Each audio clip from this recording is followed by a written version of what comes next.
अब हम बढ़ते हैं अपने नेक्स्ट थ्योरम की तरफ, थ्योरम नंबर 13।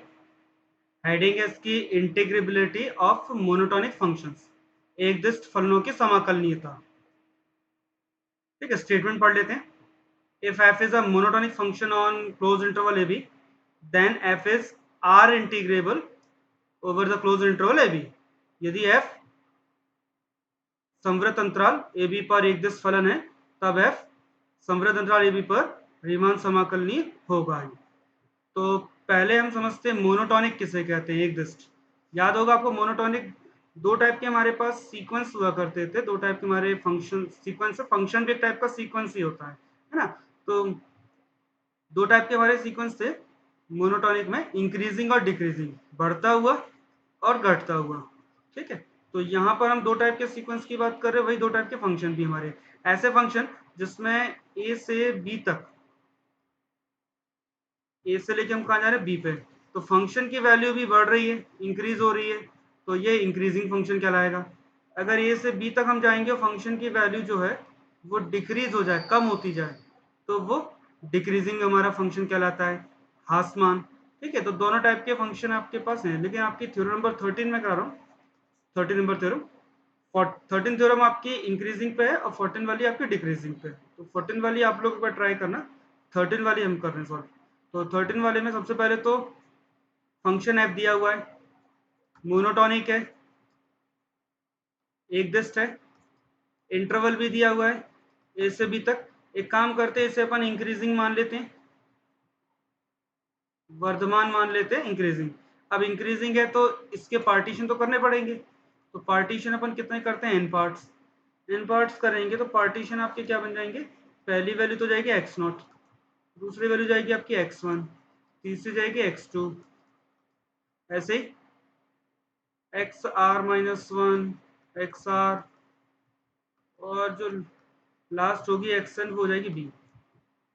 अब इसका जो आरथ इंटरवल है हर बार की तरह यही रहेगा, इसकी जो लेंथ है डेल्टा एक्स आर, यानी कि एक्स आर माइनस वन, तो इस वाले का जो एन पार्ट में डिवाइड कर रहे हैं हम, वो पार्ट निकलेगा ना।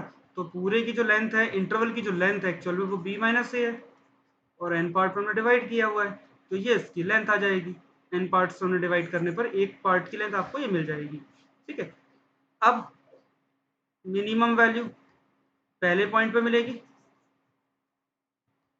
क्योंकि इंक्रीजिंग है ना, और मैक्सिमम वैल्यू आपको लास्ट वाले एंड पॉइंट पे मिलेगी।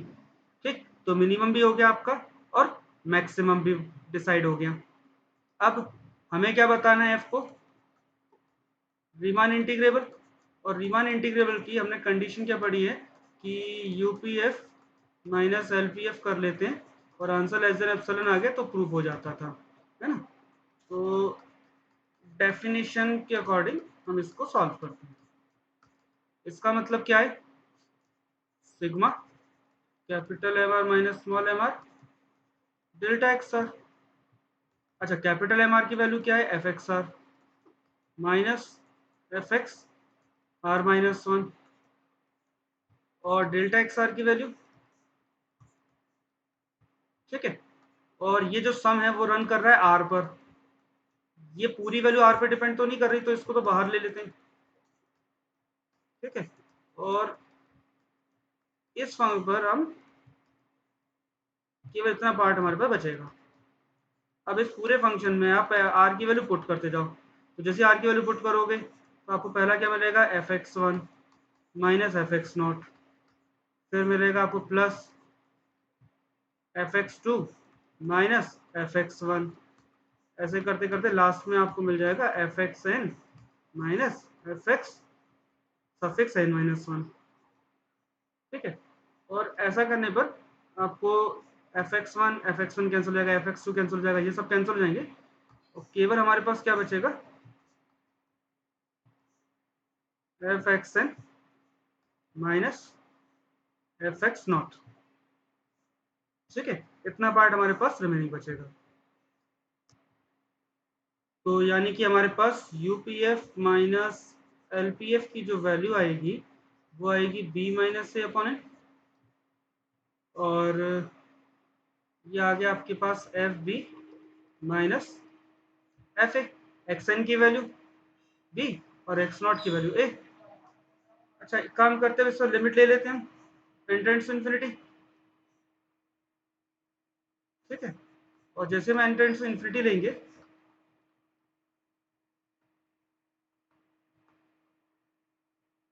एन टेंड्स टू इन्फिनिटी जैसे लोगे तो B minus A upon N into F B minus F A.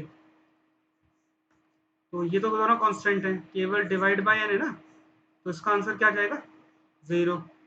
तो यानी कि दोनों लिमिट आपकी बराबर आ गई। इसका मतलब लिमिट लेने पे क्या हुआ कि यूपीएफ की जो लिमिट है आपकी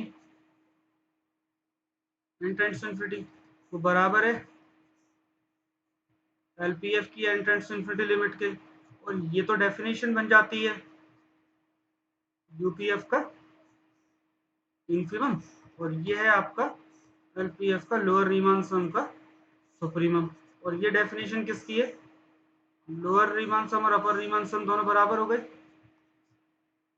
दोनों बराबर हो गए। तो दोनों बराबर हो जाएंगे तो हम उसे क्या कहेंगे, एफ जो है वो रीमान इंटीग्रेबल है, ठीक है। दैट्स इट, और कुछ नहीं करना है इसमें।